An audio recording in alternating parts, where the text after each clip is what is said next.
तर मित्रांनो, पावसाळ्याचे दिवस चालू आहेत. बाहेर धो-धो असा पाऊस पडतोय. या धो-धो पावसामुळे ना वातावरण एकदम थंड होऊन गेलेले आहे. अशा या थंड वातावरणामध्ये ना जर आपल्याला गरम प्यायला आणि खायला जर भेटलं ना एकदम मस्त मजा येऊन जाईल, बरोबर की नाही? तर मित्रांनो, त्यामुळेच मी आज प्लॅन केलेलं आहे मस्तपैकी घरच्या घरी ना टोमॅटो सूप बनवायचा. ते पण जसं रेस्टॉरंट किंवा धाब्यावरती वगैरे मिळतो ना, हॉटेलमध्ये वगैरे, सेम तसा सेम टेस्ट एकदम मस्तपैकी बनवायचं आणि गरमागरम एन्जॉय करायचं. चला तर मग मित्रांनो, बोलण्यामध्ये जास्त वेळ न घालवता फटाफट रेसिपीला स्टार्ट करूया. हो, पण त्याच्या आधी चॅनलला सबस्क्राईब करा, लाईक करा आणि कमेंट करायला विसरू नका. आणि त्याचबरोबर रेसिपी आवडली तर इतरांच्या बरोबर शेअर करायला पण विसरू नका. चला तर मग फटाफट रेसिपीला स्टार्ट करूया. तर मित्रांनो, सगळ्यात आधी मी कडकडीत अशी कढई तापून घेतो. एकदा का कढई चांगल्या प्रकारे तापली ना, आता यामध्ये 3 ते 4 चमचे तेल टाकून घेतो आणि तेलाला पण एकदम कडकडीत असं तापून घेतो. एकदा का तेल आपलं एकदम कडकडीत असं गरम झालं ना, आता यामध्ये अर्धा चमचा जिरा, 8 ते 10 काळी मिरी, 1 ते 2 इंच दालचिनी, 1 मोठी इलायची म्हणजे मसाला इलायची, 8 ते 10 लसणाच्या पाकळ्या, 1 इंच आलं आणि आता सगळ्यात शेवटी 4 ते 5 बॅडगी मिरच्या टाकून घेतोय.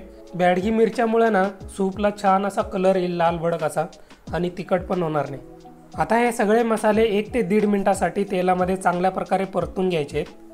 एकदा का मसाले चांगल्या प्रकारे तेलामध्ये परतून झाले ना, आता यामध्ये 1 वाटी कांदा टाकून घ्यायचा आहे आणि त्याचबरोबर 4 ते 5 मीडियम साईजचे टोमॅटो टाकून घ्यायचे. आणि आता सगळ्यात शेवटी थोड्याशा कोथिंबिरीच्या काड्या टाकून घेतो यामध्ये, त्याच्यामुळे एकदम छान असे टेस्ट येईल सूपला. आता हे सगळं 3 ते 4 मिनिटापर्यंत चांगल्या प्रकारे कढईमध्ये परतून घ्यायचं आहे. म्हणजे कांदा टोमॅटो चांगला मऊ झाला पाहिजे तोपर्यंत चांगलं परतून घ्यायचं आहे. आणि मित्रांनो, तुमच्याबरोबर अजून एक महत्त्वाची गोष्ट शेअर करायची आहे, जी म्हणजे बरेच लोक आमचे रेसिपीज बघत असतात, लाईक करतात, कमेंट करतात, पण आमच्या चॅनलला अजून सबस्क्राईब नाही केलेले. तर अशा सर्व मित्रमैत्रिणींना मी विनंती करतो की आमच्या चॅनलला सबस्क्राईब करा आणि आम्हाला सपोर्ट करा. म्हणजे अशा नवीन आणि चमचमीत रेसिपीज तुमच्याबरोबर शेअर करण्यासाठी आम्हाला प्रोत्साहन म्हणजे मोटिवेशन भेटेल. तर मग मित्रांनो, करताय ना आमच्या चॅनलला सबस्क्राईब? चला तर मग फटाफट करून घ्या सबस्क्राईब. एकदा का कांदा आणि टोमॅटो चांगल्या प्रकारे परतून झालं ना, आता यामध्ये पाणी टाकून घ्यायचं आहे. पाणी टाकून झालं की वरून झाकण लावून घ्यायचं आणि 20 मिनिटासाठी चांगलं शिजवून घ्यायचं आहे. म्हणजे आपण यामध्ये जे टोमॅटो, कांदा, मसाले जे टाकलेत ना, ते चांगले मऊदार असे शिजले पाहिजेत, तोपर्यंत शिजवून घ्यायचं आहे. हे बघा मित्रांनो, एकदम मस्तपैकी 20 मिनिटापर्यंत आपण शिजवून घेतलेले आहे. एकदम मऊदार असं शिजलेलं आहे. कांदा, टोमॅटो, मसाले एकदम मऊदार असं शिजलेलं आहे, इथं तुम्ही बघू शकताय. आणि यामध्ये जे आपण पाणी टाकलं होतं ना, ते पण चांगलं आटलेलं आहे बघा. इथं बघू शकता थोडंसं पाणी खाली राहिलेलं आहे, बाकीचं सगळं आटून गेलेलं आहे. आता गॅस बंद करून घ्यायचा आहे आणि संपूर्णपणे थंड करून घ्यायचा आहे. एकदा का मसाला संपूर्णपणे थंड झाला ना, तो मिक्सरच्या जारमध्ये टाकून घ्यायचा आणि एकदम बारीक अशी पेस्ट तयार करून घ्यायची. पेस्ट तयार करत असताना यामध्ये पाणी वगैरे टाकायची काही गरज नाही आहे, कारण ऑलरेडी यामध्ये खूप सारं पाणी असल्यामुळे ना जास्त पातळ होऊन जाईल. जर गरज पडलं तर थोडंसं टाकून घ्या, नाहीतर टाकू नका. मी इथं एक जाळी घेतलेली आहे. यामधून पेस्ट जे आपण तयार करून घेतलं ना, ते चाळून घ्यायचं आहे. पेस्ट तयार करून घेत असताना मिक्सरच्या भांड्यामध्ये थोडेफार जे मोठे कण राहिलेले असतील ना, ते आपल्याला बाहेर काढता येईल. यामध्ये आपण मिरची वगैरे टाकले असल्यामुळे ना, मिरचीच्या ज्या बिया असतात ना, त्या तशाच राहतात त्यामध्ये. मित्रांनो, अशा प्रकारे पेस्ट जी आहे ना, जाळीमध्ये गाळून घेतल्यामुळे ना एकदम स्मूथ बनती आणि त्याचबरोबर क्रीमी टेक्स्चर येते त्याला आणि टेस्टला पण छान लागते. मित्रांनो, तुम्ही इथं बघू शकताय गाळून झालेले आता संपूर्ण पेस्ट. जे एकदम बारीक पेस्ट होतं ना, ते खाली आता कढईमध्ये जमा झालेले आहे आणि वरती थोडंसं जे जाड पीसेस होते ना, ते वरती राहिलेले ते इथं तुम्ही बघू शकताय. आता कढईमध्ये गाळून घेतलेलं जे सूपचं पेस्ट होतं ना, ते गॅसवरती ठेवून घेतो. मित्रांनो, आता या सूपला ना आपल्याला चांगलं शिजवून घ्यायचं आहे, चांगलं उकळीपर्यंत शिजवून घ्यायचं आहे. पण मित्रांनो, शिजवायला स्टार्ट करायच्या आधी ना यामध्ये आपल्याला पाणी टाकून घ्यावं लागेल. सूपची कन्सिस्टन्सी तुम्हाला जशी पाहिजे आहे ना, त्यानुसार यामध्ये पाणी टाकून घ्यायचं आणि सूपला शिजवायला स्टार्ट करून घ्यायचं.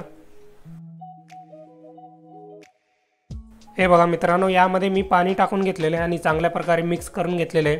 मला जेवढं पातळ पाहिजे आहे त्यानुसार यामध्ये पाणी टाकून घेतलेलं आहे. तुम्हाला जसं पाहिजे आहे तुम्ही तसं करू शकता. टोमॅटो सूप जे असतं ना, एकदम पातळ पण नसतं आणि एकदम घट्ट पण नसतं, ग्रेव्हीसारखं घट्ट पण नसतं. तुम्ही मीडियम कन्सिस्टन्सीमध्ये तुम्ही तयार करून घेऊ शकता. आता या सूपला चांगलं उकळीपर्यंत शिजवून घ्यायचं आहे. एकदा का सूपला चांगल्या प्रकारे उकळी यायला चालू झालं ना, आता यामध्ये साखर टाकून घ्यायचं आहे चवीपुरतं, म्हणजे टोमॅटोचा जो आंबटपणा असतो ना तो ॲडजस्ट होतो। आता यामध्ये चवीनुसार मीठ टाकून घ्यायचं आहे आणि आता यामध्ये मी थोडासा रेड कलर टाकून घेतोय।